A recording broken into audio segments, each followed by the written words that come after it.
ওই সুন্দরী তলাটে নতুন নাকি? হায় হায়। প্রতি উত্তরে মেয়েটা ভ্রুকুচকে তাকায়। এমন রাগী মুড দিলে বুকে লাগে তো। এদিকে আসো। কেন এদিকে আসতে হবে? আসো, তারপরে না হয় দেখা যাবে। আসতে বলছি না আমি। আর কোনো কথা না বলে রাস্তার এই মাথা থেকে রাস্তা পার হয়ে এই মাথায় টঙের একটা দোকানের সামনে এসে দাঁড়ায়। কি বলবেন তাড়াতাড়ি বলেন, আমার কাজ আছে। কাজ তো সবারই আছে, তা এত রাতে এই রাস্তায় আগে তো কখনো দেখিনি। জি, আমি এখানে নতুন এসেছি। নতুন জিনিসের আমদানি। মালটা খুব সুন্দর আছে রে। কি বললেন বুঝতে পারলাম না, কথা ঠিকভাবে বলবেন। এই বেয়াদব ছেলে, কথাবার্তা ভালোভাবে বলতে হয়। এটা কেমন ধরনের কথা? তা কোথায় উঠছেন? আমি কথায় উঠছি, আপনাকে কেন বলতে হবে? আপনার সাহস আছে বলতে হবে। যেখানে আমার সামনে কেউ দাঁড়িয়ে কথা বলতে হিসু করে দেয়, সেখানে আপনি আমাকে ঝাড়ি মেরে কথা বলতেছেন। এখানে তো কিছুই দেখেননি। পিস করার অপরাধের ভয়াবহতা আপনাদের জানা নেই। দোস্ত, মায়াটা খুব ঘুরাইতেছে, একটু পাশে নিয়ে গিয়ে জোর ভেঙে দিই। আকাশ রবির দিকে চোখ বড় বড় করে তাকায়। রবি ভয় পেয়ে যায়। সে আর কোনো কথা না বলে চুপ হয়ে যায়। এইভাবে তাকানো কি আছে? আমি তো মজা করছিলাম। মনে হচ্ছে না একটু এক্সট্রা কথা হয়ে যাচ্ছে? এত রাতে মেয়েটা বিপদে পড়ছে, আমাদের হেল্প করার কর্তব্য। ওই হ্যালো, আপনাকে কে বলেছে আমি বিপদে পড়ছি? উল্টো আপনারাই তো আমার বিপদ। আমাকে এখানে আটকায় রাখছেন। আহা সুন্দরী, তোমার রাগ রাগ আমার হেব্বি লাগে। তোমাকে তো এখানে প্রেম করার জন্য আনা হয়নি। ধলাবতী, তুমি এলাকায় নতুন, এত রাতে ঘোরাফেরা করছো, ভাবলাম বিপদে পড়ছো নাকি দেখি। তা বুঝলাম। ধালাবতীকে? কেন তুমি? ওই হ্যালো, আমি কেন ধালাবতী হতে যাব? এত ফর্সা পুতুলের মতো ধবধবে মানুষ এই প্রথমে আমি দেখলাম। আচ্ছা, তুই মানুষ তো নাকি পরি? বন্ধু, আমারও তাই মনে হচ্ছে। ওই মনে হয় 1000 বছরের পুরনো কাইল্লার রাক্ষসী। আমি কোনো কাইল্লা রাক্ষসী না, কথা ঠিক করে বলেন। কথা তো ঠিকই আছে। আমরা ওই যে অনেক সিরিয়ালে দেখছি, অনেক ভয়ঙ্কর ভয়ঙ্কর খারাপ রাক্ষসীরা এরকম সুন্দর রূপ ধারণ করে। তাছাড়া রাত 11টার সময় এই রাস্তায় এমন অচেনা মেয়ে, নিশ্চয়ই আপনি কাইলা রাক্ষসী। আপনাদের কথায় আমার কিন্তু রাগ উঠতেছে। আর একটু রাগ ওঠা, তাহলে আসল রূপ ধারণ করবে। সোনালিকা এবার আর নিজেকে সামলাতে না পেরে ঠাস করে রবির গালে একটা থাপ্পড় মেরে দেয়। এই ছেলে তোর সাহস হয় কিভাবে? দোস্ত, বলছিলাম না ওই কাল্লা রাক্ষসী, না হলে আমাদেরকে হাত তোলা সাহস পায়। Gas light? আরে আমি গ্যাস লাইট হতে যাব কেন? গ্যাস লাইটটা আমার কাছে দে। আমি পকেট থেকে গ্যাস লাইট বের করে আকাশের হাতে দিই। আমি গ্যাস লাইটার আগুন জ্বালিয়ে এক ঝাঁপ দিয়ে ওরে চেপে ধরছি। তারপরে লাইটের আগুন ওর হাতের আঙুলে লাগাতে লাগলাম। ওরে আল্লাহ রে, পুরে জ্বলে গেল রে। ছাড়েন ছাড়েন, মরে গেলাম। এবার আকাশের পেটে হাতের কনুই দিয়ে একটা জোরে আঘাত করে সোনালিকা।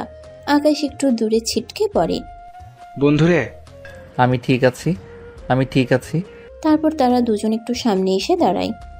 ওই লাইটের দিয়ে আমার হাত পুরায় কি করলেন? যাক, অবশেষে প্রমাণ পেলাম যে আপনি মানুষ।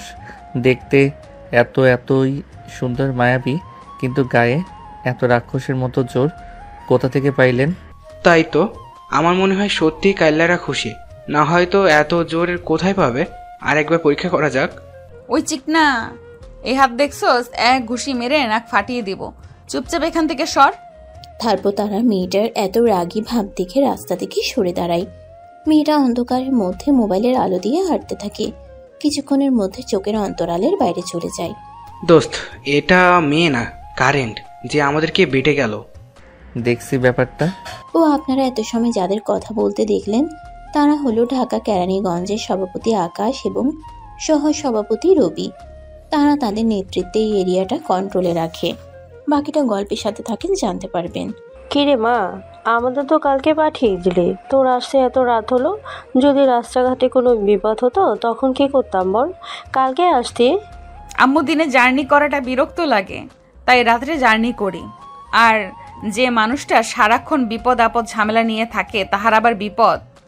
এই যে তুই আর ওইদিকে তোর বাপ, তোদের সাথে জীবনেও কথাতে পারবো না গো, পারবোই না। তার বলতে এত রাতে আসলাম, বাইরে দাঁড় করিয়ে রাখবা নাকি? কে গো এত রাতে আসলো? কে আবার? তোমার গুণধর মেয়ে। কাজে কাজ পায় না, সব সময় শুধু অকাজ করে বেড়ায়। আম্মু তুমি আবার শুরু করলে? আগেরবার তো গ্রামের সাইডে পোস্টিং ছিলাম, তাই 11টা 12টা এত রাত মনে হতো। আর এখন তো শহর, এখানে রাত 2টাও রাত না। আমি পৃথিবীতে আগে এসেছি, তুই না। না তুমি।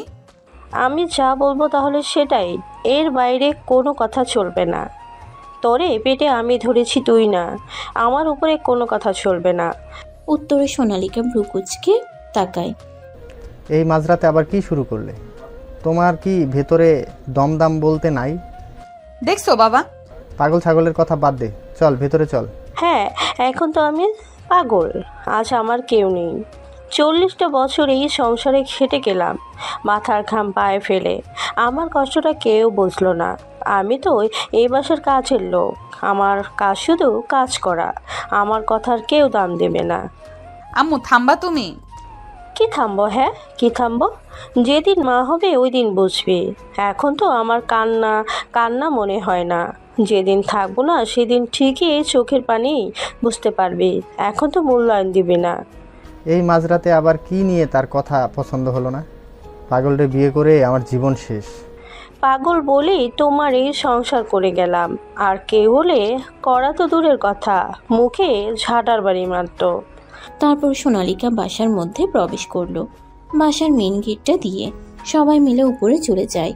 যাই হোক, এদের মতো প্রতিটা সংসারই কম বেশি এরকম আছে। কার কার মায়ের সাথে মিলে গেল পাঠকগণ, ওইটা কোনো ব্যাপার না, এগুলো হলো সাজের ডাক। প্রতিটা সংসারে কম বেশি এগুলো থাকে। যেদিন এগুলো থাকবে না সেদিন বুঝবেন সংসার থেকে সেই হাসি খুশি জিনিসটা আর নেই। এটাই প্রকৃত শান্তি। যাই হোক, অন্যদিকে সোনালিকা ফ্রেশ হয়ে খাবার খাইতে বসে। তামা, এখানে জয়েন করবি কবে? খাবার খেতে খেতে বললাম। সবে তো আসলাম বাবা, আপাতত 1 সপ্তাহ দমদাম নেই, তারপর দেখা যাক। হ্যাঁ, কথাটা খারাপ বলিসনি। এখানে আসলে বাইরে একটু চলাফেরা করে দেখ পরিবেশটা কেমন। আসার সময় যেটুকু বুঝলাম, গ্রাম এরিয়ায় অতটা ঝামেলা না পড়লেও এখানে অনেক ঝামেলার মধ্যে পড়তে হবে। এখানে কেসের প্রবাবিলিটি অনেক বেশি থাকবে। তা ঠিক, গ্রামের মানুষ ঠিক এতটা অপরাধ করে না যতটা শহরের এরিয়ায় অপরাধ হয়। হ্যাঁ, খাওয়ার সময় এত কাজ কাজ কেন? চুপচাপ খাইতে দাও মেয়েটাকে। কথাটা সোনালিকা এবং শেখ চৌধুরী হেসে দেয়। অন্যদিকে, কি রে মামা, এত রাত হলো, পোলাপাইন তো সব বাসায় চলে গেছে। এখনো এই টঙের দোকানে বসে কি করবি? কোন মসজিদ কি দোকান বন্ধ করে দিবে? খেয়াল করে দেখ, আমি আর তুই আছি। আমরা যতক্ষণ থাকবো দোকান বন্ধ করার সাহস পাবে না। তবে ফ্ল্যাটের দিকে চলে যাওয়া যাক। আচ্ছা ঠিক আছে। তারপর আমি ওর সাথে করে সিগারেট খাইতে খাইতে নিজেদের ফ্ল্যাটের দিকে হাঁটতে থাকলাম। কিছুক্ষণ বাদেই ভাইয়া ভাইয়া একটা ফুল নেন। হুট করে আকাশ যেন অপ্রস্তুত ছিল। সে কথাটা শুনে মাথাটা নিচের দিকে করে হাঁটু গেড়ে বসে, মুখে সিগারেট টানতে থাকে আর বলে, এত রাতে ফুল বিক্রি করা লাগে? সারাদিনে 2টো বিক্রি করেছি মাত্র। বাড়িতে মায়ের ওষুধ কেনার টাকা নেই। কোথায় থাকো তুমি? উত্তর পাশের বস্তিটাতে। ওখানে আমি না আর আমার একটা ছোট্ট বোন আছে। এই মেয়ে, তোমার বাবা কোথায়? আমার ঠিক মনে নেই ভাইয়া, তবে আমি যখন একদম ছোট্ট ছিলাম, 3 বছর মনে হয় বা এমন হবে, তখন আব্বাই মারে অনেক মারতো। আম্মা গার্মেন্টস থেকে আসতো আর আব্বাই টাকা চাইতো। আম্মা না দিলে অনেক মারতো। তারপরে আমার একটা বোন যখন হয়, তখন আমি 2 নাম্বার শ্রেণীতে পড়ি। তখন আম্মা আমারে ছাইয়া চলে যায়। আম্মা 3 মাস অসুস্থ হইয়া বাড়িতে পড়ে আছে, ঘরে খাবার নেই। ছোট বোন অনেক কাঁদে, তাই ফুল বিক্রি করতে আসি আমি। তবে ভাইয়া আজকে একটাও বিক্রি করতে পারিনি। বুঝতে পারলাম। এই নাও, এখানে 10,000 টাকা আছে। সোজা গিয়ে তোমার আম্মার হাতে দিবা আর বলবা কেউ একজন তার জন্য পাঠিয়েছে। তাকে সুস্থ হয়ে তার 2টা মেয়েকে মানুষের মতো মানুষ করতে বলবা। তার মেয়েরা যেন ফুল বিক্রি না করে, মনে থাকবে? আচ্ছা ভাইয়া। ধরো, এখন আমি তোমাকে নিয়ে বিক্রি করে দিলাম, অথবা তোমার শরীরের বিভিন্ন অংশ বিক্রি করে দিলাম। তোমাকে এই বিপদ থেকে বাঁচাবে কে? কিছু করতে পারবে তুমি? তুমি যত বিপদেই হোক, যত কষ্টেই হোক, এত রাত্রে আর বেরোবে না, মনে থাকবে? যদি একটা খারাপ মানুষের হাতে পড়তে কি হতো? যদিও আমরা খারাপই। এমন আর হবে না। তুমি কি যেতে পারবা নাকি আগাই দিব? না ভাইয়া, আমি যেতে পারবো, সমস্যা হবে না। এই রিক্সা। রিক্সাটা কাছে আসতেই আরে আকাশ ভাই যে, আসসালামু আলাইকুম ভাই। আমি কি কোনো ভুল করেছি? প্লিজ আমাকে মাফ করে দেন। আমি আর জীবনেও রাতের বেলা রিক্সা নিয়ে বেরোবো না। আরে রবি, এই ছেলেটারে চিনিস তুই? আরে উত্তরপাড়া সিদ্দিকের ছেলে। কাছে আসো তুমি। ছেলেটা ভয়ে ভয়ে আমার কাছে আসলো। কিছু কথা বলি, শোনো মন দিয়ে। সিদ্দিক চাচা ভালো আছে? ভালো আছে ভাই, ভালো আছে। বুঝলাম, তুমি রাত্রে রিক্সা নিয়ে বেরোলে আমার কোনো সমস্যা নেই। এই যে বাচ্চাটা, তিনি উত্তরের বস্তিতে নিয়ে যাবি। তারপরে রিক্সাটা এক জায়গায় রেখে ওরে বাসার দরজার সামনে পর্যন্ত আগিয়ে দিয়ে আসবি। যদি কোনো রকম 1 ইঞ্চি ভুল হয়, হাতের রক কেটে দেব। কি করব? হাতের রক কেটে দিবেন ভাই, আমি কোনো ভুল করব না। যা ওরে নিয়ে। তারপরে রিক্সাওয়ালা মেয়েটাকে রিক্সায় নিয়ে নির্দিষ্ট গন্তব্যে রওনা দেয়। অন্যদিকে তুই জানিস না ঢাকা শহরের মানুষ কতটা মিথ্যাবাদী? টাকার জন্য এমন কি নাই যে তারা করতে পারে না। পা আছে, এমনভাবে পা বাঁধে মনে হয় প্রতিবন্ধী। তাই কথার মায়ায় পড়ে এতগুলো টাকা। এখন বর্তমান কত বাজে দেখছস? কেন, একটার একটু বেশি। সবারই তো জানের ভয় আছে, তাই না? এত রাতে একটা মানুষের খুব দরকার না পড়লে এগুলো করবে না। আমি ছোট বাচ্চার তো প্রশ্নই আসে না। বুঝতে পারছি, চল বাসার দিকে যাই। তারা গল্প করতে থাকে আর হাঁটতে থাকে। আচ্ছা, এত বড় ফ্ল্যাটে তুই একলা থাকিস, অথচ আঙ্কেল আন্টিরে গ্রামে রাখিস। ব্যাপারটা কেমন দেখায় না? দেখ, শুরু থেকে তোর আব্বু আম্মু রাজনীতির সাথে জড়িত, তারা এই ব্যাপারটা বোঝে জানেন। কিন্তু আমার বাবা মায়ের ক্ষেত্রে ব্যাপারটা ভিন্ন। এই রাজনীতি কতটা খারাপ এবং ভয়ানক তুই অন্তত জানিস। তাই আমি কোনোভাবেই চাচ্ছি না এর মধ্যে আব্বা আম্মু আসুক। কথাটা খারাপ বলিসনি। আকাশের সাথে গল্প করতে করতে একটু আগাতেই আমি আমার বাড়িতে পৌঁছে যাই। আমি সোজা ওর কাছ থেকে বিদায় নিয়ে কলিং বেল বাজাতে সাজ্জাদ চাচার দরজা খুলে দেয়। আপনারা অবাক হচ্ছেন এত রাতে কিভাবে কলিং বেল দেওয়ার সাথে সাথে দরজা খুলে দেয়। আসলে আমার ফেরার প্রতিটা রাতই এমন টাইমে, তাই তার বিষয়টা মুখস্থ আর কি। যাই হোক, আমি আমার মতো বাসায় ঢুকে পড়ি। ও তো বাসায় চলে গেল, তারপর আমি হাঁটতে থাকলাম। 5 মিনিট হাঁটার পরে আমি আমার নির্দিষ্ট গন্তব্যে পৌঁছে গেলাম। এরপর আকাশ তার বাসায় গিয়ে ফ্রেশ হয়ে ঘুমিয়ে পড়ে। এখানে একা থাকায় সে আর নিজে রান্না করে খায় না, সবসময় বাইরে খাবার খাওয়া হয়। পরের দিন কিরে, আমার ফুলটুসি কই? ভাই এই নেন। গ্লাসে ঢেলে দে, তারপর আমি ঢোক ঢোক করে গিলতে থাকলাম। এভাবে চলে গেল 10টা দিয়ে। ভাই খুব সমস্যা তো হয়ে গেছে। আমাদের যে থানার ওসি ছিল না, ওনার তো ট্রান্সফার হয়ে গেছে। এখন নাকি নতুন একজন আসতেছে। আই এম ডেঞ্জারাস ব্রোকেন, মায়ের ভোগ ব্রোকেন না। 10টা বান্ডিল ফেলে দে, ফুসফুস করে লাইনে চলে আসবে। টাকা দিয়ে যদি হতো তাহলে তো আমি নিজেই দেখে নিতাম। সমস্যা হচ্ছে ওসিটা মেয়ে আর খুব রাগী, আর যেদি নাকি উনি নাকি টাকা পয়সা ঘুষ খায় না, খুব দেমাকি। তাই নাকি? এবার খেলাটা তো জমে যাবে। গান আইলা না নাইয়া, দামা আসমানেরও চাঁদ। ফুলটুসি গ্লাসে দে। বস, সমস্যা তো বড় বেঁধে গেল। ওই যে আমাদের যে কলেজ এবং এরিয়ায় ড্রাগ সাপ্লাই দিতাম না, ওইগুলো তো ওই যে সভাপতি আকাশ আটকে দিয়েছে। এর জন্য তো শান্তিতে কাজ করতে পারি না। ও নাকি আরো লোক লাগাই রাখছে। আমাদের এরিয়ায় নাকি এইসব আর করতে দিবে না। কথাটা শুনে ডেঞ্জারাস ব্রোকেন হাতে থাকা মদের গ্লাসটা একটা আছাড় মেরে ভেঙে ফেলে। কেরানীগঞ্জ ওর বাপের জায়গা নাকি? ওর কথা মতোই সব হবে। ওরে তো দেখবো রে, খুব খারাপভাবে দেখে নেব। আগে এই নতুন ওসিটাকে হ্যান্ডেল করি, পরে ওর ব্যাপারটা দেখতেছি। কথাটা খারাপ বলেননি। যেদিন থেকে ওসিটা জয়েন করবে ওই দিনই আমি আপনাকে খবর দিব। আপনি চিন্তা করবেন না ভাই, আমার লোক লাগানো আছে। আচ্ছা ঠিক আছে। অন্যদিকে কি এত সকালে ডাকলে? আবার পোলাপাইন রেডি করতে বললি? পোলাপাইন কত আনছিস? ওই তো হবে 1-150। দক্ষিণের যে কমিউনিটি সেন্টারের পাশে যে জায়গাটা আছে না, ওই জায়গায় রফিক শালা কন্ট্রাক্টর 10 তলা বিল্ডিং করতেছে। চল, কাজ আছে। এই ব্যাপার? ওই চল সবাই। তারপর লোকজন নিয়ে নির্দিষ্ট জায়গার উদ্দেশ্যে রওনা দেয়।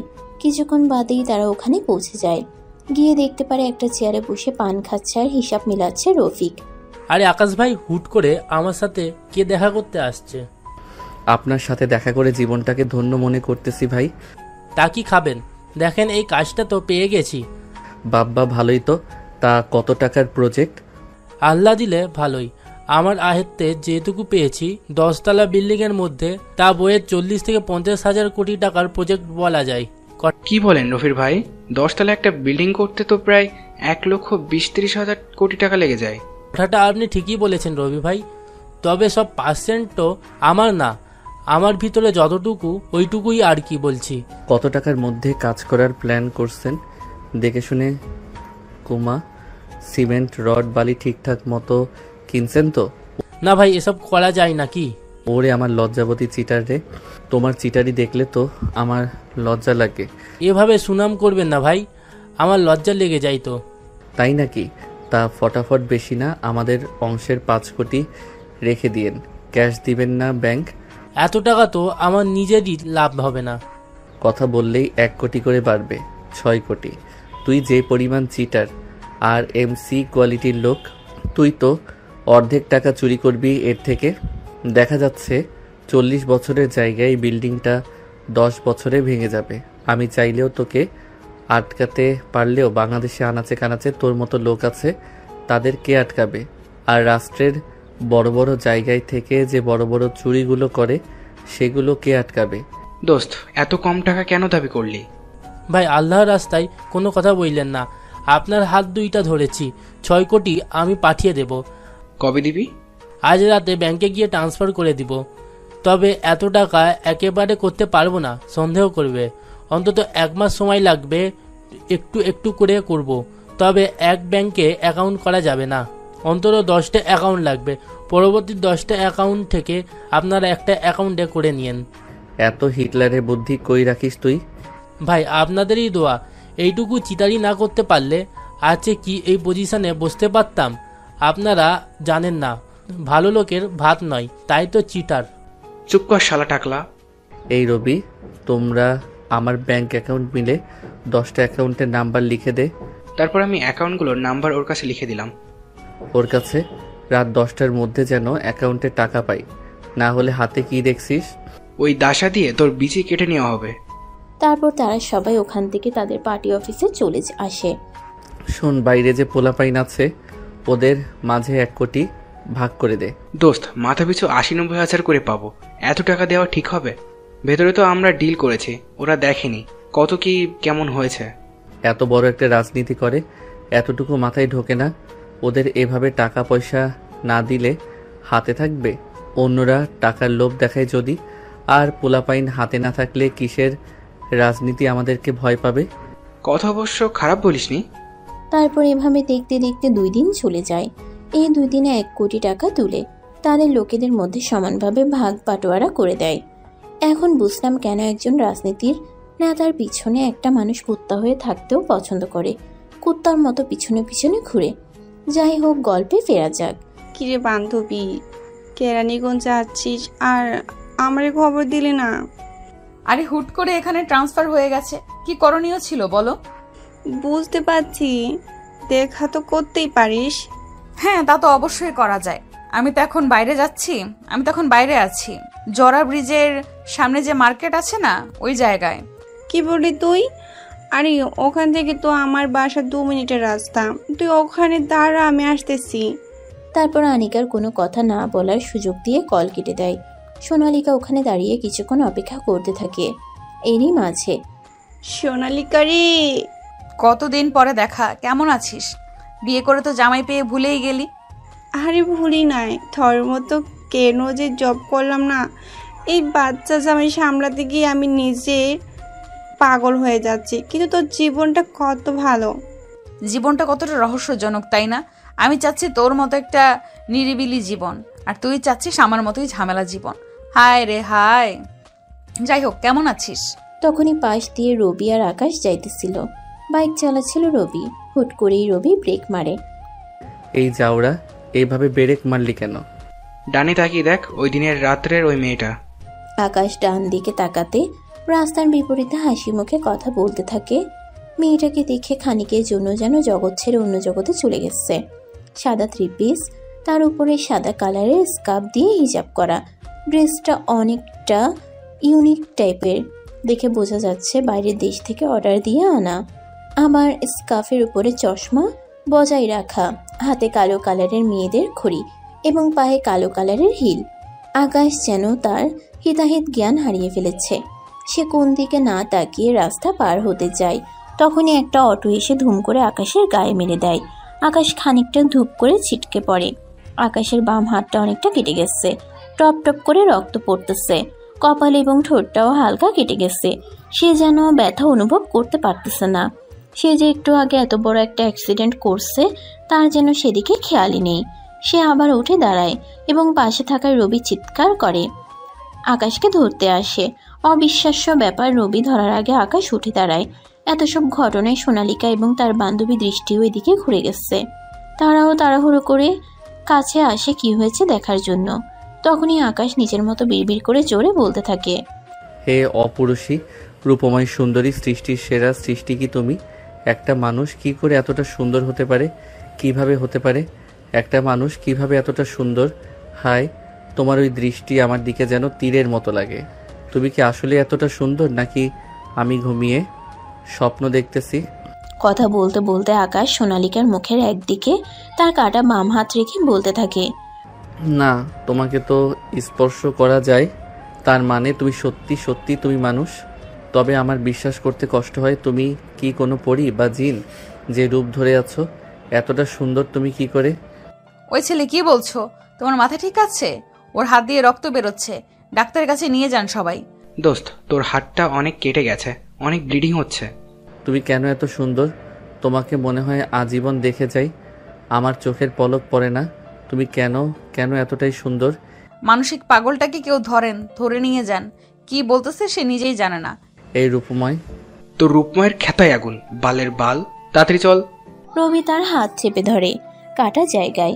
তারপরে জোর করে আকাশকে রবি তার বাইকে উঠায়। রবি বাইক চালিয়ে হাসপাতালের দিকে রওনা দেয়। আকাশ অপলক দৃষ্টিতে সোনালিকার দিকে তাকিয়ে থাকে। কিছুক্ষণের মধ্যেই তারা হাসপাতালে পৌঁছে যায়। হাসপাতালে যাওয়ার পরে তাকে প্রাথমিক ট্রিটমেন্ট দিয়ে কিছু ওষুধ লিখে দেয়। অবশ্য তার হাতে 3টা সেলাই দেয়া লাগছে। অন্যদিকে, খিরে, তোর মুখে তো রক্ত লেগে আছে। কি বলবো বা করবো দেখলি তো সবাই। আজ আমরা সুন্দর না বলে আমার প্রপোজাল পাইও না। হ্যাঁ রূপময় সুন্দরী। কুটনি, এক লাথি মারবো, থামবি? তুমি কি সত্যি মানুষ নাকি পরী নাকি পুলিশ? আমি তোমার রূপে মুগ্ধকর। আনিকার বাচ্চা, তোর পাছায় আগুন। সরি আর বলবো না।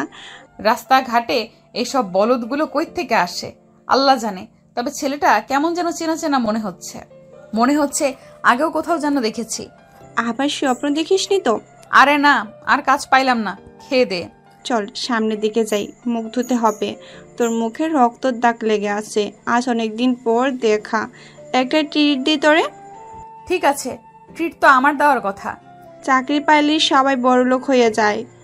কলেজ লাইফে একজনকে ট্রিট দেওয়ার ভয়ে পালাতাম, খাবার খেয়ে টুক করে কেটে পড়তাম। কিন্তু এখন দেখ, ট্রিট দেওয়ার মতো সামর্থ্য সবারই আছে, কিন্তু আগের মতো সেই মজাটা নেই। হ্যাঁ রে, ঠিক বলছো, সময় পরিবর্তনশীল। ওই দিনগুলোরে খুব মিস করি। তারপরে তারা গল্প করতে করতে ফ্রেশ হয়ে একটা রেস্টুরেন্টে বসে কিছু খাবার খেয়ে আড্ডা দিতে থাকে। অনেকদিন পর এক বান্ধবী অন্য বান্ধবীকে পেয়েছে। ঘটনাটা যাদের সাথে ঘটে শুধু তারাই বুঝতে পারে। অন্যদিকে, কি রে, তোর মাথায় কি সত্যি কোনো সমস্যা হয়েছে? উত্তরে চুপ করে আসিস কেন, বল। কি বলবো বল? ওরে দেখার পরে আমি সত্যি পাগল হয়ে গেছি। আমার মাথায় সমস্যা হয়ে গেছে। আমি কি করব? একটা মানুষ কিভাবে এতটা সুন্দর হতে পারে?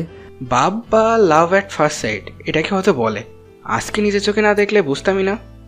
জানি না রে, ওর মুখ আমার চোখের সামনে ভেসে আছে।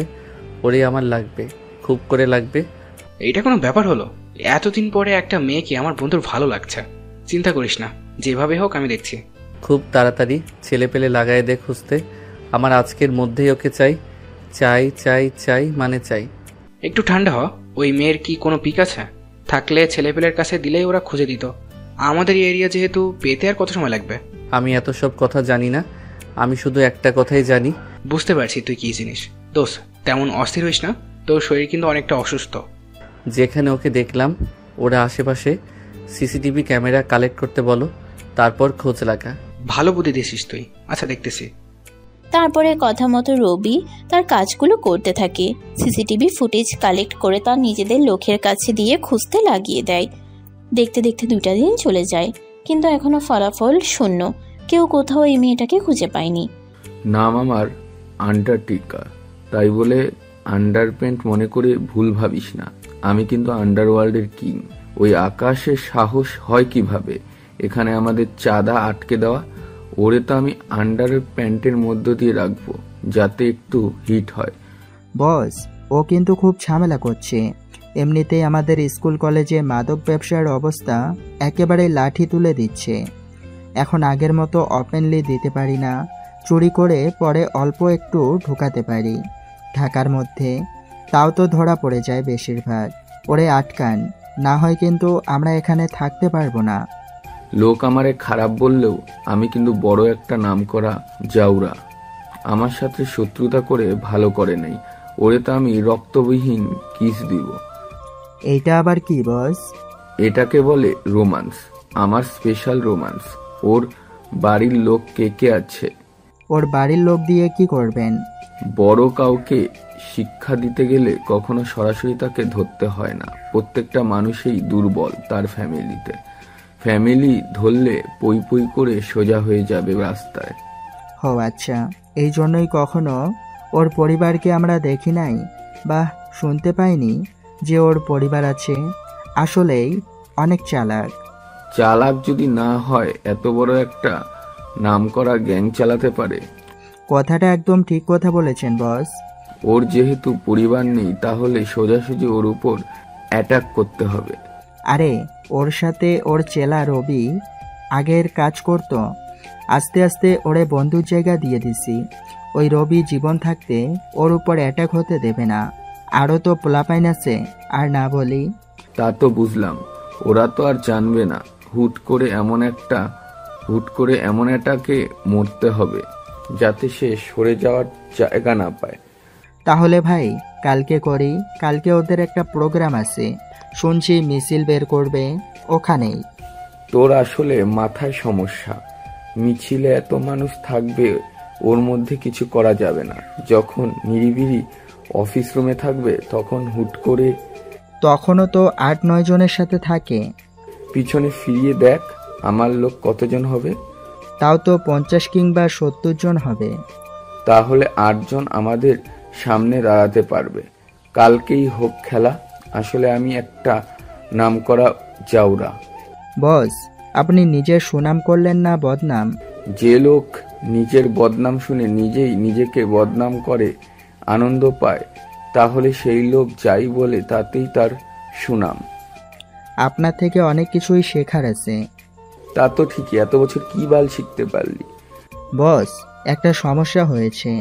এত বড় মারামারি হবে, আগের ওসি থাকলে কিছু টাকা পয়সা দিয়ে সেটিং করতে পারতাম। কিন্তু কালকে তো যতটুকু আমার কাছে খবর আছে, ওই বলেছিলাম না ওই মহিলা ওসি জয়েন করবে। মাইয়া মানুষের কাজ রান্না বান্না করা, এইসব দেখলে তারা ভয় পাবে, কিছু করতে পারবে না। বাদ দে তো। তাহলে আমি এদেরকে নিয়ে সবকিছু প্ল্যানিং করে ফেলি। সবকিছু প্ল্যান করে আমাকে জানা, তারপর যেখানে যেখানে ভুল আছে আমি এগুলো ঠিক করে সাজিয়ে দিচ্ছি। তারপরে তাদের মতো তারা কাজ করতে থাকে। কিরে, মেয়েটার কি খুঁজে পাইছিস? না রে, অনেক খুঁজেছি, পাইনি তো। তোরা বাল একটা কাজেরও না। একটা মেয়ে কি হাওয়া হয়ে যাবে যে তারে খুঁজে পাবি না? আরে খুঁজছি তো, পেয়ে যাব, আর একটু সময় দে। আচ্ছা, কালকে মিছিলের কি করবি? আমার মন মেজাজ ভালো না, তোরা গিয়ে মিছিলটা করে আয়। তুই না গেলে তো হবে না, সবাই তো মিছিল দেখে না, দেখে যে মিছিলে কে কে আছে। আচ্ছা, পোলাপাইনদের সব রেডি রাখিস, বাকিটা দেখবো নে। তারপরে রবি তার মতো সবকিছু গোছাতে থাকে মিছিলের জন্য। অন্যদিকে আকাশ এক চেয়ারে বসে উদাসীন হয়ে কি ভাবতে থাকে। এভাবে দেখতে দেখতে দিনটা কেটে যায়। পরের দিন সুন্দরভাবে মিছিলটা সবাই মিলে পরিপূর্ণ শেষ করে। মিছিলের সময় আশেপাশে অনেক পুলিশ ছিল যাতে কোনো বিশৃঙ্খলা না হতে পারে। মিছিল শেষ করে যে যার মতো চলে যায়। অন্যদিকে আকাশ, রবি এবং তাদের কিছু কাছের বড় নেতা কর্মীরা তাদের অফিসে বসে রেস্ট নিতে থাকে। তখনই কোথা থেকে কারা যেন এসে উড়াধুরা রুমটাকে লক্ষ্য করে গুলি করতে থাকে। উপায়ান্তর না পেয়ে যে যার মতো এদিক ওদিক পালাতে থাকে। দোস্ত, আমাদের উপর আক্রমণ হয়েছে, তুই আমার সাথে আয়। আরে সবাইকে রেখে কোথায় যাব আমি? আমি আছি না, এই দিকটা আমি সামনে নেব। তোকে ওয়াশরুমে ঢোকার লক করে রাখি, তুই ভেন্টিলেটর দিয়ে উপরে উঠে বসে থাকবি। তোর কি মাথায় সমস্যা? আমি যদি এখান থেকে সরে যাই ওদের সাথে পারবে? ওরা সংখ্যায় কত দেখেছিস? কিছুক্ষণ আগে মিছিল শেষ হলো, সবাই এখনো বাসায় যায়নি। আমি সবাইকে ইনফর্ম করে দিচ্ছি, ওদের আসা পর্যন্ত তোকে লুকিয়ে থাকতে হবে। এই আকাশ কখনো কাউকে ভয় পায় না। আজকে অ্যান্টার্কটিকার একদিন কিংবা আমার একদিন। অনেক সুযোগ দিয়েছি, ড্রাগস দিয়ে পুরো কিশোর বাচ্চাদেরও ধ্বংস করে দিচ্ছে। অনেক ছাড় দিছি, আজকে আর ও বেঁচে থাকবে না। বাস্তবতা আলাদা, এখানে এভাবে গোলাগুলি হলে তোর গায়ে লেগে যেতে পারে, তুই একটু সেফ। আলবাবা মতিঝিল, সবাই ভালোবাসে আমাকে জাউরা বলে। আহো রোমান্টিক জাউরা। আমি না অনেক রোমান্টিক, বিশ্বাস করো সোনা পাখি। তবে রোমান্টিকতার পাতায় আজকে আকাশ সোনা তুমি বাঁচতে পারবে না। আজকে তোমার বন্দুকের নল দিয়ে ইষ্টু ইষ্টু ফুটো করে দেব। খুব বেশি ব্যথা পাবা না, অল্প ব্যথা দিব, হুশ করে মরে যাবে। জীবনে অনেক জ্বালাইছিস, এতদিন তোকে সুযোগ দিলেও আজকে তুই বেঁচে যাইতে পারবি না। তোর চ্যাপ্টার এখানেই শেষ। সিংহ যখন কথা বলে পাশ থেকে কুত্তার বাচ্চাও কেউ ঘেউ ঘেউ করতে হয় না। এটা আইন পরিপন্থ। এর একমাত্র শান্তির পরিচয় সিল মেরে দেওয়া। ওহ বস, যত দেখি আপনার উপরে ততই ফিদা হই। শালারে এখনই মেরে দেই, দেখা যাবে কে কাকে আগে মারবে। আরে ও মন্দির পুত, গলাগলি না থামালে এত সময় তো ফুটিস হয়ে যাইতি।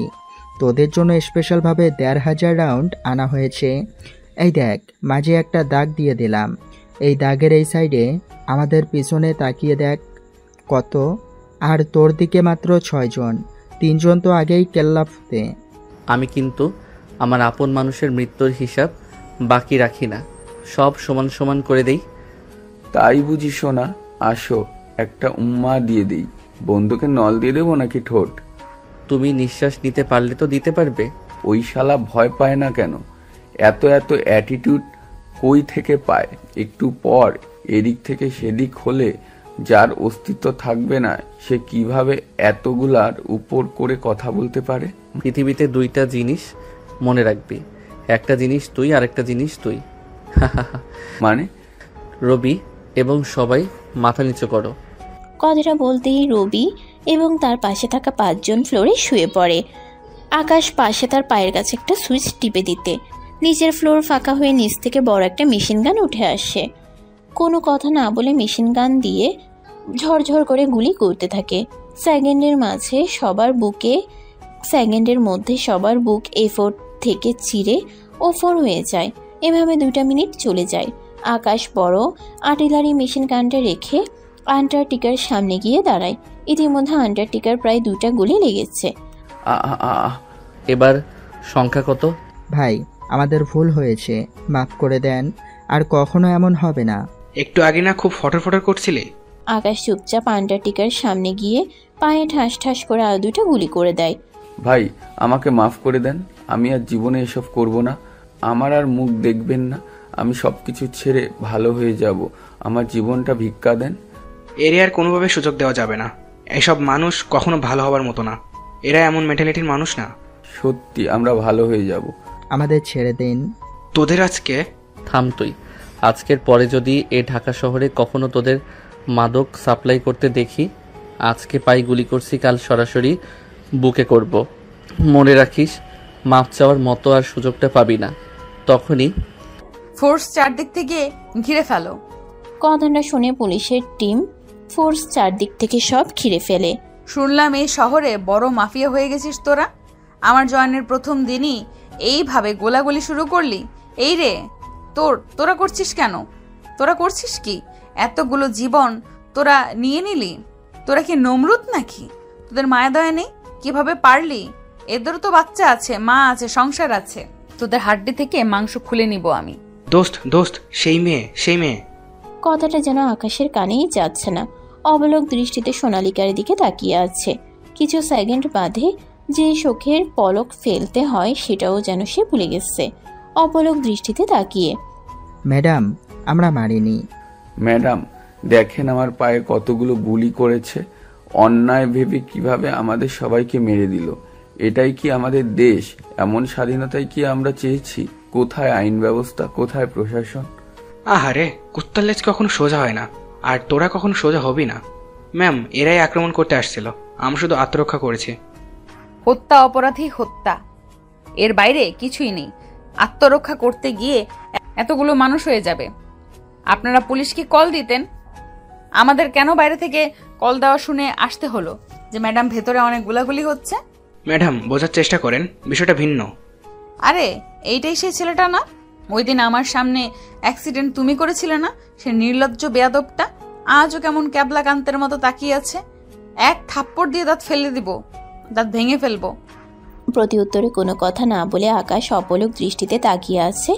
এবার আর সোনালিকা সহ্য করতে না পেরে, এমনিতে তার মাথা গরম ছিল, গিয়ে ঠাস করে আকাশকে একটা থাপ্পড় মেরে দেয়। এই বেয়াদব কোথাকার, তোর বাড়িতে মা বোন নেই? কথা শেষ নাই হতে আকাশ তার হাতটা দিয়ে তার মুখে হাত দিয়ে কপালে একটা চুমু এঁকে দেয়। এটা কি হলো? তুমি কি করে এতটা সুন্দর হতে পারো? হ্যাঁ প্রিয়সী, কি করে পারো তুমি এতটা মায়াবী হতে? কখনো কোনো মেয়ের প্রতি আমার বিন্দুমাত্র আগ্রহ জাগেনি, কিন্তু তুমি আমাকে কি বাঁধনে বাঁধিলে যে তোমার প্রাণে নাহি চোখ সরানো যায়। তোমার জন্য আজ কিঞ্চিত সময় কবি হতে ইচ্ছে করে। এতটা সুন্দর কেমন করে হে অপরূপসী রূপময় সুন্দরী বালিকা, দুর্দশা মায়াবী। আর কি বলে আমি তোমাকে সম্বোধন করব? কি বললে আমি আমার মন উজাড় করে তোমাকে সবটা বলতে পারবো? কি বললে, কি করে আমি আমার সব কথাগুলো তোমাকে শোনাতে পারবো? এই খুনি ছেলে, কথা ঠিক করে বলবি। তোর মতো কিশোর গ্যাংয়ের লিডাররা কখনো ভালো হতে পারে না। তোরা 1-2-তে মানুষ মারিস। ম্যাডাম, ও তো বেজন্মা, ওর জন্মের ঠিক নেই। পাড়ায় পাড়ায় টিপ মেরে ওরে জন্ম দিছে ওর মা, তাই মেয়েদের দেখলে এসব কথা বলে। কথাটা শুনে আকাশের যেন রক্ত মাথায় উঠে পড়ে। সে আর নিজের মধ্যে নিজেকে খুঁজে পায় না, এক হিংস্র বাঘে রূপান্তরিত হয়ে যায়। কোনো ছেলে হয়তো তার সামনে তার মা বাবাকে নিয়ে এমন কথা বললে সহ্য করতে পারবে না। আকাশেও তার বেলায় একই রকম। আশেপাশে এতগুলো পুলিশ ফোর্স, তারপর আকাশ দৌড়ে গিয়ে ওর গলা টিপে ধরে এসে ধরে দেওয়ালে চেপে ধরে। দেওয়ালে চাপতেই সাথে সাথে সব পুলিশ ফোর্স সবাই মিলে আকাশকে ছাড়ানোর চেষ্টা করে, তবে কিছুতেই কোনো কিছু হয় না। এভাবে 5টা মিনিট চলে যায়। এই 5 মিনিট সামনে থাকা ছেলেটা দুনিয়ার মায়া ত্যাগ করে চলে গেছে, তাও তার ডেড বডি ওভাবে চেপে ধরে আছে, আর হিংস্র বাঘের মতো গর্জন করতেছে আকাশ। এই একটা সময় অবস্থা বেগতিক দেখে সোনালিকা আকাশের সামনে গিয়ে তার গলা চেপে ধরে এক ধাক্কা মারে। কিছুটা দূরে ছিটকে পড়ে আকাশ। তখনই আকাশ আবার ছুটে যাবে ওই মেয়েটাকে থাপ্পড় মারতে, হাত উপরে তোলে। এরপর যখন দেখে সোনালিকা হাতটা সে নামিয়ে ওই জায়গায় বসে পড়ে আর মা মা বলে চিৎকার করতে থাকে। মা গো, ও মা। আকাশ, কথাটা বলে দৌড়ে গিয়ে রবি আকাশকে জড়িয়ে ধরে। সময় নষ্ট না করে সোনালিকা সবাইকে হ্যান্ডকাপ পরিয়ে দেয়। তারপর সবাইকে নিয়ে যখনই বাইরে বেরোবে তখনই সোনালিকার ফোনে কল আসে। হ্যালো, তুমি কি সোনালিকা বলতেছো? এই থানার ওসি বর্তমান। জি, আমি সোনালিকা বলতেছি। আমি এএসপি প্রকাশ চৌধুরী। আশা করি আমাকে চিনতে পারছো। Yes sir. হ্যাঁ, আপনাকে কেন চিনবো না? কোনো কি সমস্যা হয়েছে? আমি কি কোনো ভুল করেছি স্যার? দয়া করে আমাকে জানাবেন। তুমি কোন অর্ডারে NS/2 রোডে তুমি রেড করছো? তোমাকে কি উপর থেকে পারমিশন দেয়া হয়েছে? আসলে স্যার, এখানে প্রচুর পরিমাণে গোলাগুলি হচ্ছিল। আশপাশ থেকে সাধারণ জনগণ বারবার ফোন দিয়ে থানায় বলতেছিল যেখানে নাকি এই অবস্থায়, তাই আমরা এখানে এসেছি বিষয়টা পর্যবেক্ষণ এবং দেখতে, যাতে বড় কোনো দুর্ঘটনা হয়। ছোট মানুষ, এত বোঝা ভালো না। গেটের বাইরে মিডিয়া অপেক্ষা করছে, অনেক কষ্টে তাদের আটকে রাখছে ভিতরে ঢোকা থেকে। বাইরে গিয়ে বলবেন 2টা গ্রুপের মধ্যে সামান্য গোলাগুলি হয়েছে। দেশে সামান্য কিছু মানুষের ক্ষয়ক্ষতি হাতে পায়ে রয়েছে, খুব দ্রুত তারা সুস্থ হয়ে যাবে।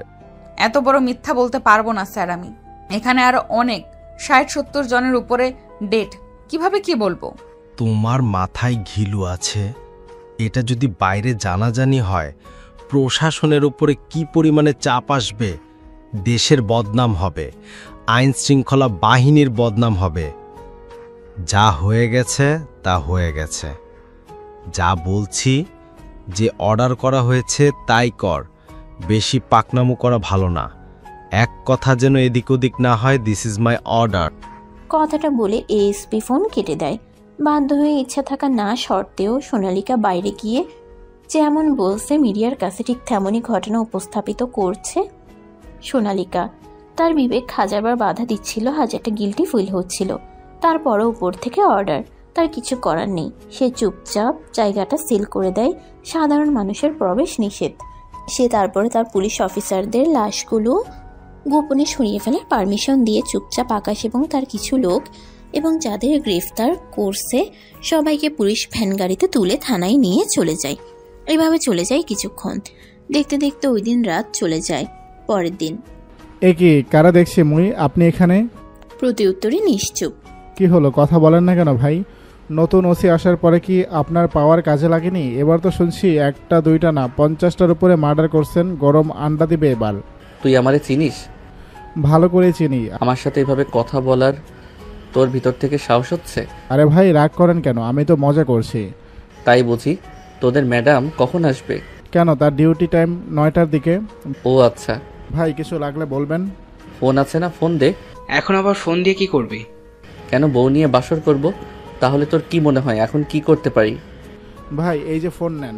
আকাশ ফোনটা হাতে নিয়ে একটা নাম্বারে ডায়াল করে কল দেয়। কিছুক্ষণ কলটা বাজতে রিসিভ হয়। কে রে? আকাশ।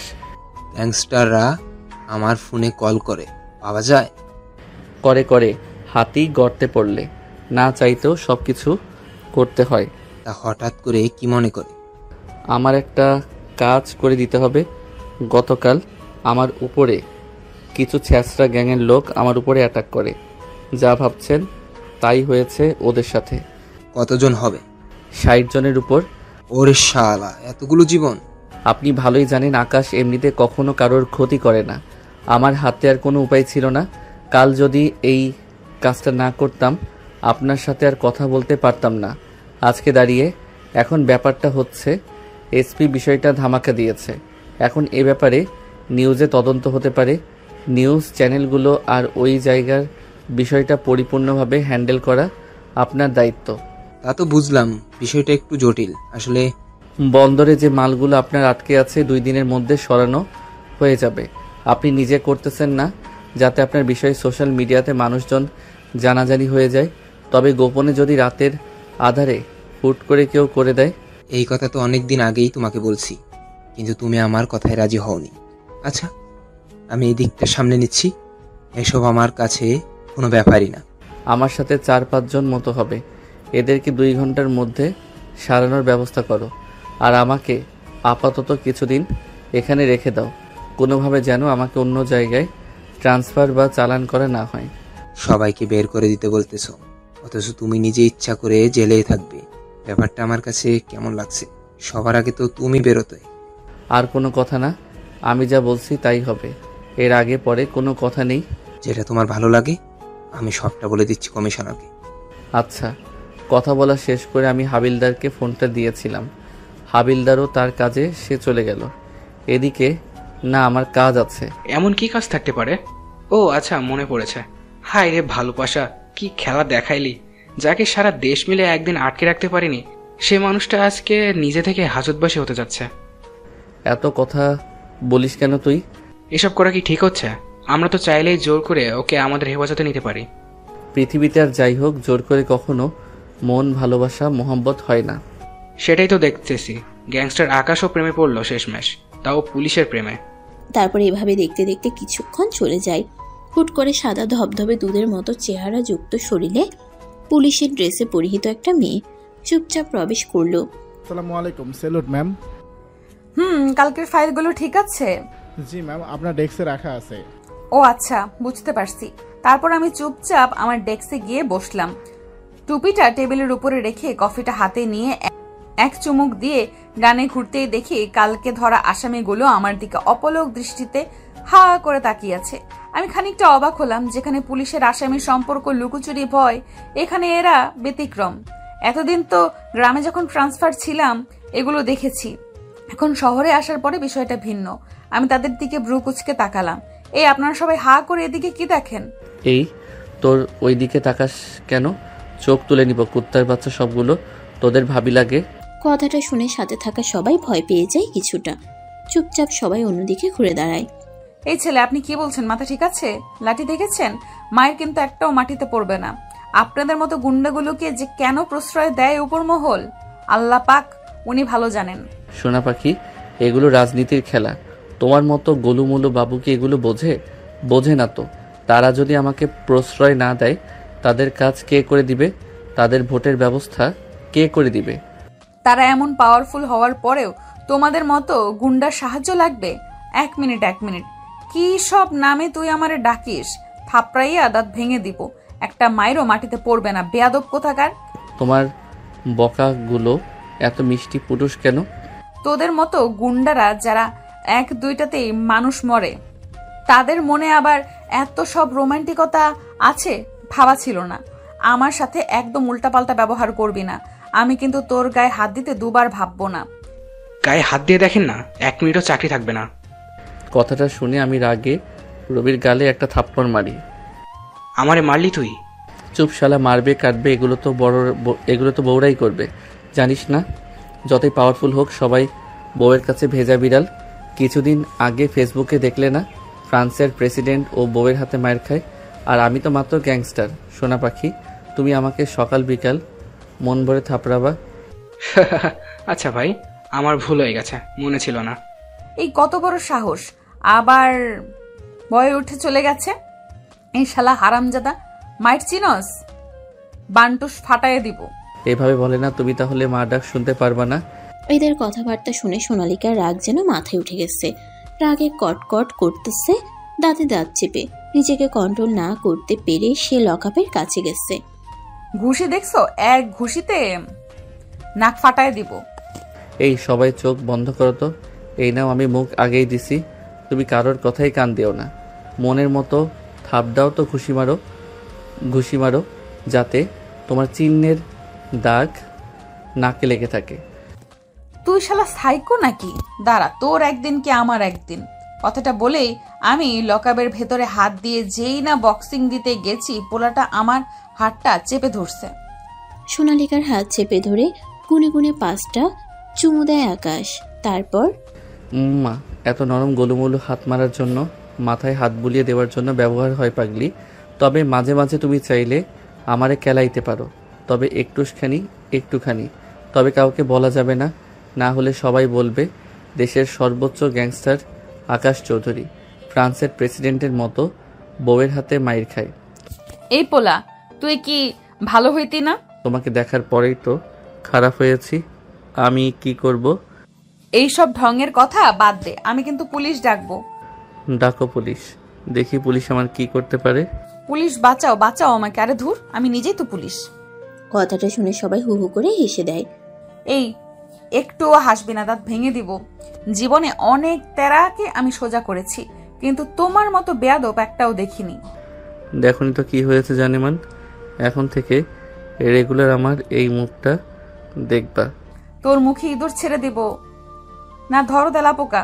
তোমার যা ইচ্ছা করিও, সবার জন্য গ্যাংস্টার হলেও আমি তোমার জন্য ভিজা বিড়াল।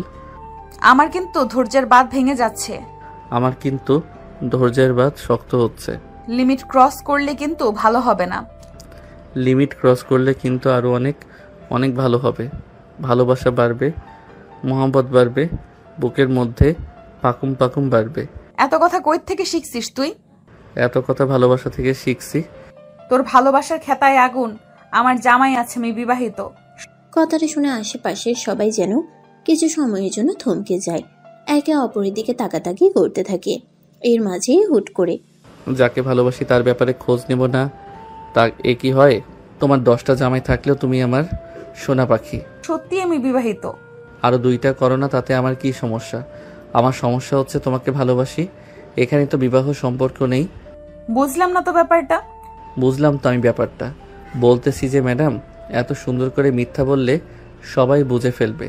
একটু শক্ত করে বলো যাতে সবাই বিশ্বাস করে। যাকে ভালোবাসবো সে বিবাহিত কিনা এইটুকু অন্তত খবর কি আমি নিব না?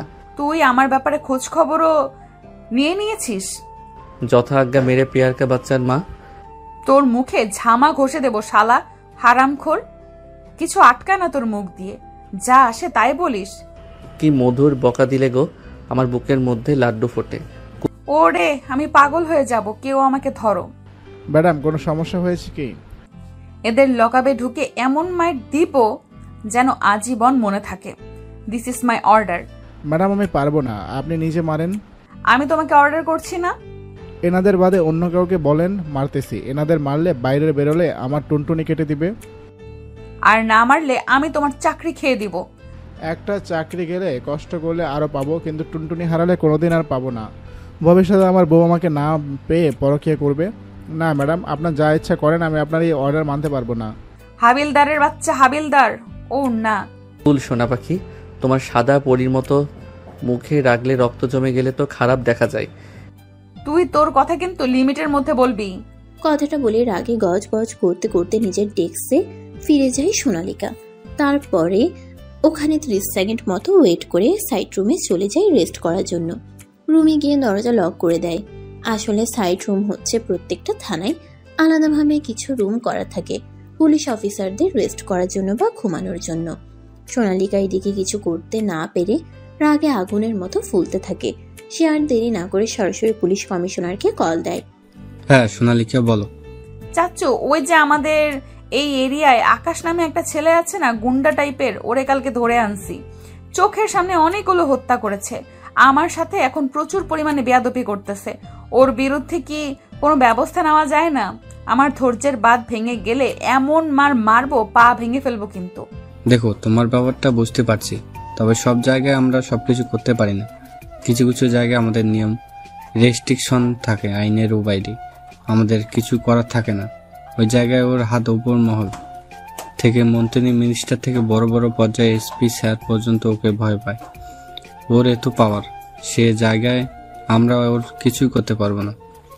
আমার কাছে যতটুকু খবর আছে আজকের মধ্যে ওদের জামিনের পেপার নিয়ে যাবে থানায়, ওটা অ্যাপ্রুভ করে বের করে দিও।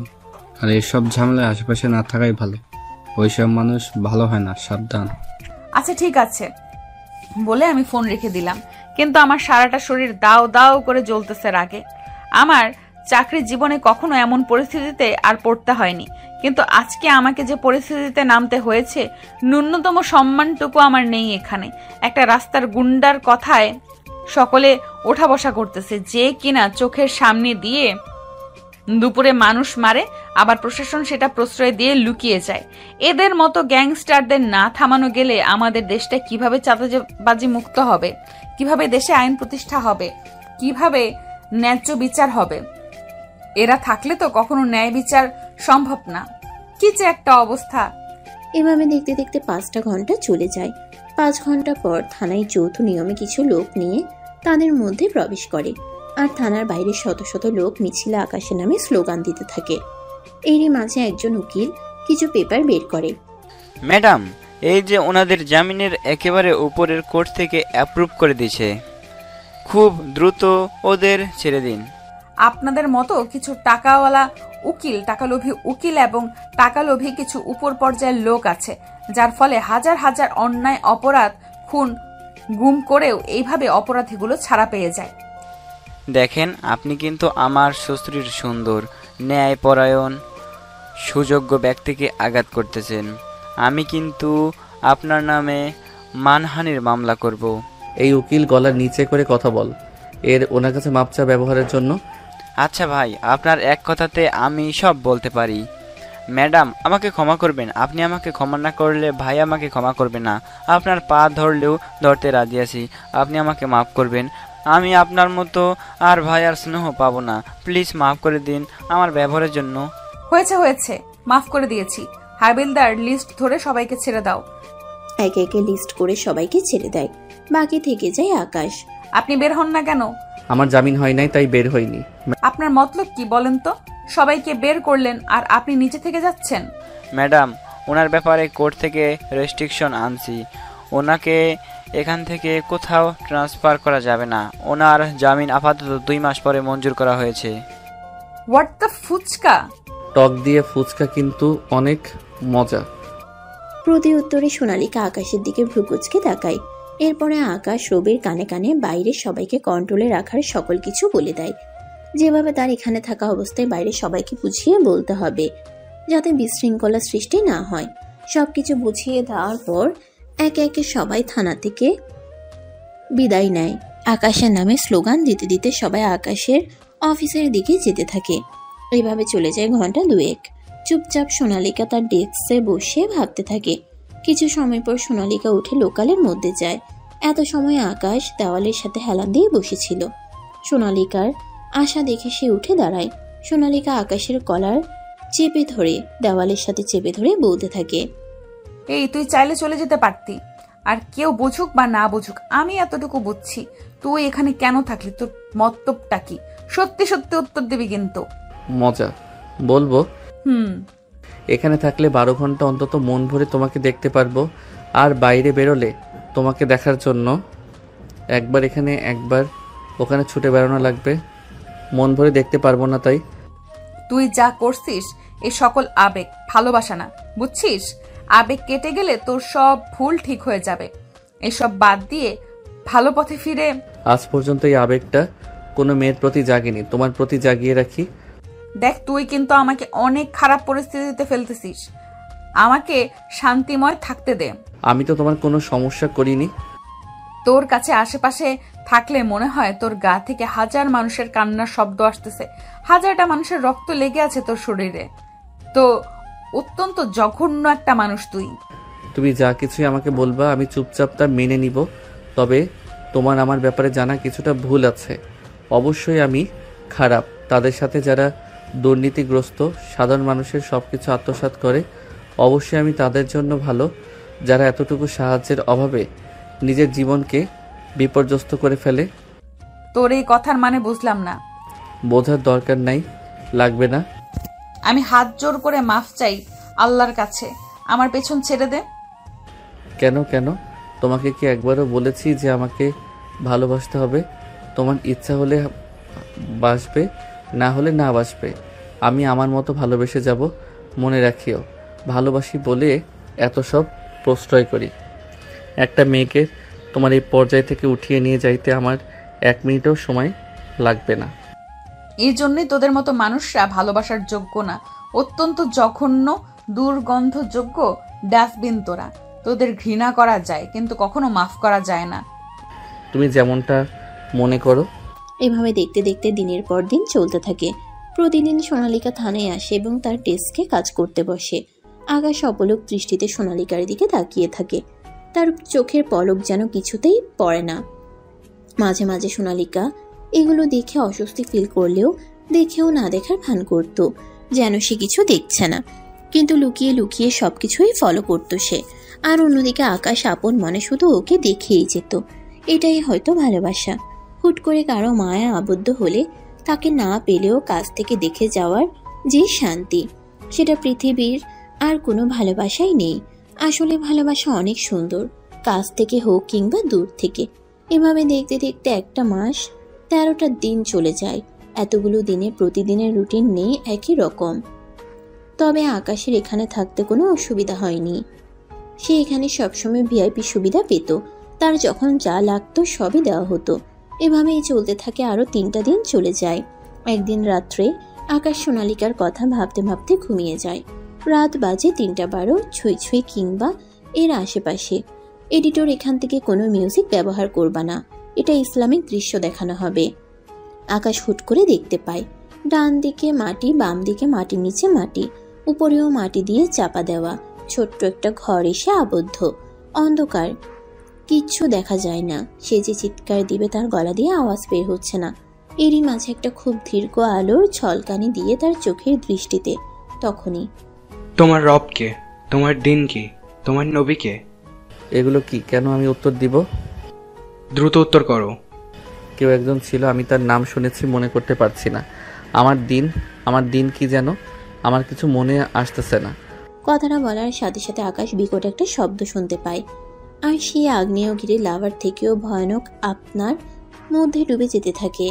তার যেন সারা শরীরের মাংস হাড্ডি সব গলে গলে পড়তে থাকে। বারবার চিৎকার করতে থাকে যাতে সে মারা যায়, কিন্তু শুধু কষ্টই পেতে থাকে। প্রতিবার একটু থেকে একটু বেশি, কিন্তু কম না। আজকে চিৎকার করে তোমার আর উপকার হবে না। প্রতি মসজিদে আজানে তোমাকে ডাকা হতো, তুমি কি শোনোনি? অন্যের প্রতি জুলুম করতে তোমার হাত পা কাঁপেনি? প্রতিনিয়ত অন্যায় করে গেছো, অন্যের হক মারতে, বেহায়াপনা, যত ধরনের পাপ আছে তুমি করতে। তোমার কি স্মরণে আসেনি আল্লাহ ক্ষমতাশীল? যত অন্যায় করো না কেন তার কাছে মাপ চাও, সে মাফ করবে। মাফ করার জন্যই বসে আছেন তিনি। তিনি অত্যন্ত দয়াশীল। আজ যখন সময় শেষ, তোমার এই চিৎকার কোনো কাজে আসবে না। পৃথিবীর জীবনটা একটা সময় শেষ, কিন্তু এটা তো অনন্তকাল, যার কোনো শেষ নেই। অনন্তকাল কষ্টের থেকেও তীব্রতর কষ্ট ভোগ করার জন্য তুমি প্রস্তুতি নাও। আস্তে আস্তে সাউন্ডটা বিলীন হয়ে যায়। অন্যদিকে জোরে জোরে চিৎকার করে আল্লাহর কাছে সাহায্য চাইতে থাকে, কিন্তু ততদিনে আরো সে রাজি মুখ ফিরিয়ে নিয়েছে। নাউজুবিল্লাহ। এই জন্যই আল্লাহ বলে, আজ তোমরা আমার কথা শুনতেছো না, কালকে ওই বিচারের দিনে আমি তোমাদের ভুলে যাব। তুমি দিনে দুপুরে অন্যায় করবে, অন্যের সাথে জুলুম করবে, অন্যের হক মারবে, চাঁদাবাজি করবে, সুদ খাবে, দিনে দুপুরে নিজের শক্তির জাহির খাটিয়ে অন্যকে পৃথিবী থেকে বিদায় করবে। এই বিদায়টাই কি শেষ বিদায়? এরপর আর শুরু নেই? যে শুরুটা হবে ওই শুরুটা কিভাবে করবে? অবশ্যই আল্লাহ মাফ করেন, তিনি খুবই দয়াশীল। সময় ফুরানোর আগে আমাদের সবাইকে ফিরে আসতে হবে, না হয় বাস্তবতা তো দেখছেন। তখনই আল্লাহ গো, আকাশের ঘুম ভেঙে যায়।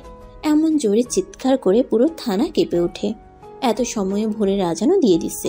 তার চিৎকার শুনে সবাই দৌড়াদৌড়ি করে এখানে আসে। আর হাউমাউ করে কাঁদতেছে আকাশ। তার শরীর কাঁপা যেন কোনোটাই কমতেছে না।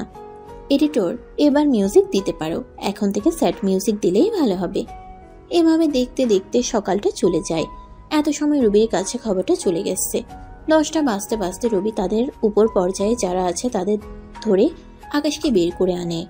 আকাশ চুপচাপ চলে আসে। আকাশ তার অফিসে এসে নিজের নিজস্ব ডেস্কে বসে থরথর করে কাঁপতে থাকে। ভাই, আপনি এভাবে কাঁপছেন কেন আর ঘামছেন কেন? এখানে বড় কোনো আলেম আছে? আমাদের বড় মসজিদেই তো আছে।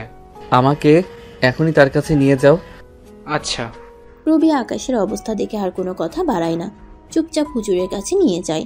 হুজুর আকাশের কাছ থেকে সমস্ত ঘটনাই শুনে বলতে থাকে, তোমার ধারণার বাইরে আল্লাহ কতটা ক্ষমাশীল। তিনি তোমাকে অনেক ভালোবাসে, হয়তো তার পথে তোমাকে ফিরিয়ে আনতে চাই।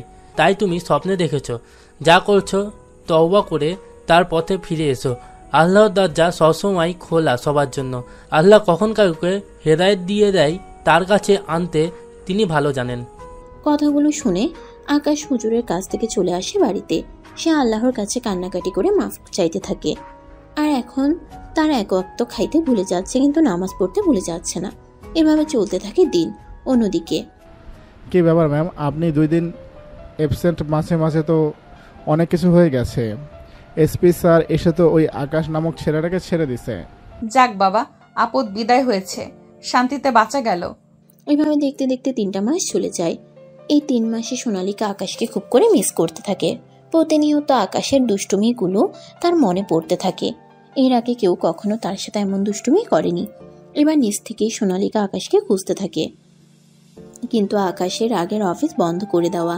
কোথাও যেন শহরে তার কোনো অস্তিত্ব নেই। একদিন হুট করে টিভিতে বড় করে প্রেস মিটিং হয়। ব্রেকিং নিউজ, আন্তর্জাতিক বিখ্যাত গ্যাংস্টার আকাশ চৌধুরী, আজ থেকে তিনি নাকি সকল গ্যাংস্টার জগৎ থেকে সরে যাচ্ছে। তার সাথে আমরা সরাসরি লাইভে চলে যাচ্ছি, তিনি লাইভ করছে। আসসালামু আলাইকুম, আশা করি সবাই ভালো আছেন। অনেকে আমার উপর আক্ষেপ খুব নিয়ে আছেন, আবার অনেকেই আমাকে খুব ভালোবাসেন। আমি কখনো বলবো না আমি ভালো, আমি খুব করে খারাপ এবং জঘন্য একজন মানুষ। আমার জন্য দোয়া করবেন, আমি যেন ভালো হতে পারি। আমি আমার জীবনে আপনাদের সাথে নিজের ইচ্ছায় অনিচ্ছাকৃতভাবে যদি কোনো অন্যায় করি, পাপ করি, তার জন্য আমি ক্ষমা প্রার্থী। আমি হাত জোর করে আপনাদের কাছে মাফ চাচ্ছি, আমাকে আপনারা মাফ করে দিবেন। যদি আমি অসহায় মানুষের জন্য লড়ে যেতাম, একজনের উপকার করতে গিয়ে অন্যজনের ইচ্ছাকৃত বা অনিচ্ছাকৃত ক্ষতি হতো, আবার নিজের জন্য অনেক ক্ষতি হয়েছে মানুষের, যা আমি উপলব্ধি করতে পেরেছি। আজ থেকে আমি সকল গ্যাংস্টার জগৎ থেকে সরে যাচ্ছি এবং গেলাম। এটাই আমার শেষ বিদায়। এবং আমার গ্যাংস্টার জগতে যারা শত্রু আছে আমি সবাইকে মাফ করে দিচ্ছি। আমাকেও আপনারা যদি কোনো অন্যায় করে মাফ করে দিবেন। আমি জীবনটা আমি সাধারণভাবে চলতে চাই। আশা করি আপনারা কোনো সমস্যা করবেন না। এবং আমার আন্ডারে যারা ছিল সবাইকে আমি যার যার মতো বাকি জীবনের ব্যবস্থা করে দিছি। একটা কাজের ব্যবস্থা যার মাধ্যমে সুন্দরভাবে কাজ করে উপার্জন করে হালাল তাদের জীবন চালাতে পারে। আপনারা জানেন বা জানেন না, ঢাকায় এসএফ নামে যে শাখাগুলো এতিমখানা চলতো 15টা, ওইগুলো আমি নিজে চালাতাম। যদিও এগুলো আমার নামে ছিল, আমি নিজ নিজ এতিমখানার নামে সম্পত্তি হস্তান্তর করে লিখিত করে দিছি। আজ থেকে জায়গাগুলোর মালিক আমি না, সাধারণ অসহায় এতিম বাচ্চাগুলো ওই জায়গাগুলোর মালিক। এবং আমার যা সম্পত্তি আছে তা আমি এদেশের অসহায় সাধারণ মানুষদের সব দিয়ে যেতে চাই। আমি আমার সম্পত্তিগুলো বাংলাদেশ সেনাবাহিনীর হাতে তুলে দিব। আশা করি তারা যত্নের সাথে সাধারণ মানুষের গরিব দুঃখীর মাঝে পৌঁছে দিবে। এবং আমার ভুলগুলো কি আপনারা মাফ করবেন। এখন যদি কেউ থেকে থাকেন যে আমার কাছে পাওনা পাবেন, দয়া করে আমার কাছে আসবেন, আমি তার পাওনা বুঝিয়ে দিব। ভয় পেয়ে মনে মনে রেখে কিন্তু আসবেন না, এমন করবেন না। আমি আপনার ভাই, আমি আপনার পাওনা দিয়ে দিতে চাই। আপনাদের হাত পা জড়িয়ে ধরি, আমি কি এই দুনিয়াতে ঋণমুক্ত করে দেন। মৃত্যুর পরে আমি আপনাদের দেনা দিতে পারবো না। কথাগুলো বলে আকাশ হাউমাউ করে কাঁদতে থাকে লাইভে। যতগুলো মানুষ লাইভ দেখতেছিল তাদের চোখের কোণাতে এক ফোঁটা অশ্রু যেন বয়ে যায়। এরই মাঝে আকাশ লাইভ শেষ করে দেয়। এখানে পরিসমাপ্তি ঘটে এক ভয়ানক গ্যাংস্টারের শুরুটা হিংস্রভাবে হলো, শেষটা চোখের পানি দিয়ে। এটাকেই বলে হেদায়েত। আল্লাহ যাকে হেদায়েত দান করে পৃথিবীর কোনো শক্তি সেটা আটকাতে পারে না। আল্লাহ যাকে হেদায়েত দিবে না, পৃথিবীর কোনো শক্তি তাকে সত্যের পথে আনতে পারবে না। তার কাছে কথাগুলো বিরক্তিকর মনে হবে, অথচ দিন শেষে তার মনে সকল ভিত্তিগুলো যদি খুলে যায়, সেই ভুলের জন্য অজরে কাঁদতে থাকবে। আল্লাহ আমাদের সবাইকে সত্যটা বোঝার তৌফিক দান করুক। অন্যদিকে লাইভ সোনালিকাও দেখতেছিল, তারও ভুল ধারণা আকাশের প্রতি কেটে যায়। এভাবে দেখতে দেখতে 2টা বছর চলে যায়। 2 বছর পর, কিরে মা, আমাদের কই নিয়ে যাচ্ছিস? কোথাও না তো, আমরা তো ঘুরতে যাচ্ছি সাজেক। হুট করে সাজেক কেন? আমাদের তো বলবি, একটা গোছানোর ব্যাপার আছে। আরে গোছানো বাদ দাও তো, চলো না। কতগুলো বছর চলে গেল, কোথাও যাওয়া হয় না। তোর বাবা তো অফিস ছিল, তাকে আবার জোর করে আনার কি ছিল? আরে সারা জীবন টাকা টাকা করলেই হলো? জীবনে সুখ শান্তি ঘোরার একটা ব্যাপার আছে না? সামনে গাড়ি থামাও, ওই একটা খাবারের হোটেল মনে হচ্ছে, ওখানে কিছু খেয়ে নেই। তারপরে তারা সামনে গাড়িটা পার্কিং করে নেমে সবাই হোটেলের মধ্যে চলে যায়। তারপরে হাত ধুয়ে কালা ভুনা আর সাদা ভাত অর্ডার করে। কিছুক্ষণের মধ্যে অর্ডার চলে আসে। একজন এসে খাবার দিয়ে যায়। খাবার খেয়ে বিল দিতে গিয়ে সোনালিকার যেন চক্ষু চড়ক গাছ। আকাশ, তুমি এখানে? জানো তোমাকে আমি কত খুঁজেছি। এ কি অবস্থা, তোমার চুল বড়, দাড়ি রেখেছো? চুল বড় রাখার জন্য যা বাবরি চুল আর দাড়ি তো একটা পুরুষের সৌন্দর্য। আর আপনি আমাকে কি জন্য খুঁজছেন? তোমাকে কি জন্য খুঁজছি বুঝছো না তুমি? আস্তাগফিরুল্লাহ, দয়া করে আমার সামনে থেকে সরে যান।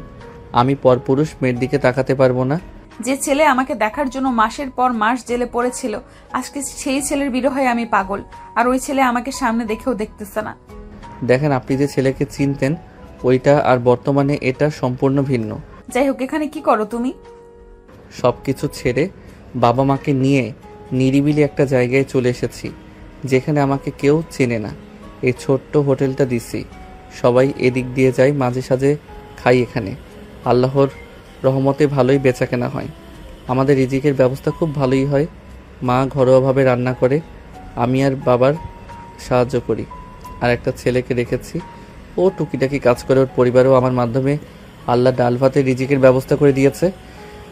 তা এখানে রেস্টুরেন্ট না দিয়ে ভালো জায়গায় দিতে পারতে। দেখেন, এটা রেস্টুরেন্ট না, এটা হোটেল। বড়লোকদের খাবার যেখানে বিক্রি হয় সেটা রেস্টুরেন্ট বলে, আর গরিবদের খাবার যেখানে বিক্রি হয় হোটেল। আমার হোটেলটা সাধারণ অসহায় মানুষের জন্য। তোমার এই পরিবর্তন আমার অনেক ভালো লাগে। আচ্ছা, আঙ্কেল আন্টি কোথায়? আম্মু আব্বু বাইরের দিকে। আব্বু আম্মু আসো, আমি যে আকাশের কথা বলতাম না, এটাই সেই। দেখো তো, বোঝার উপায় নেই। যে ছেলেটা এত সময় হাজার হাজার কোটি টাকার মালিক ছিল, আজকে তার এই সাধারণ জীবনযাপন সত্যি ভাববার বিষয়। আর সবার দ্বারা এসব হয় না। আম্মা আম্মা আমার। দেখো বাবা, কি মনে করবে জানি না, আমি আর দেরি করতে পারবো না। এই 2টা বছর আমার মেয়ের আমি আর্তনা দেখছি। কোনো ছেলের জন্য আমার মেয়ের বিয়ের জন্য আমি তোমার কাছে প্রস্তাব রাখছি। তুমি কি আমার মেয়েকে বিয়ে করবে? দেখেন, এসব ব্যাপারে আমি কিছু জানি না, আমার বাবা মা জানে। তারা হ্যাঁ বললে হ্যাঁ, না বললে না, এর বাইরে কিছুই না। আর তাছাড়া আমি কোনো পুলিশ মেয়েকে বিয়ে করতে পারবো না। বর্তমান পুলিশের হাত ধরে সব থেকে বেশি অন্যায়। আরে পাগল, আমার যেদিন তোমার লাইভ দেখেছি তার পরের দিনই আমি চাকরি ছেড়ে দিয়েছি। যে পোশাক নিয়েছিলাম মানুষের উপকার করতে, তার বদলে উপর মহলের প্রভাবে শুধু মানুষের উপকারের সাক্ষী হতে হচ্ছিল। চাইলেও কিছু করতে পারছিলাম না, তাই রাগে ক্ষোভে ঘৃণায় ছেড়ে দিয়েছি। কথাটা শুনে আকাশ একটা মুচকি হাসি দেয়। এরই মাঝে আকাশের বাবা মা চলে আসে। সোনালিকার বাবা মা আকাশের বাবা মায়ের কাছে বিয়ের প্রস্তাব দেয়।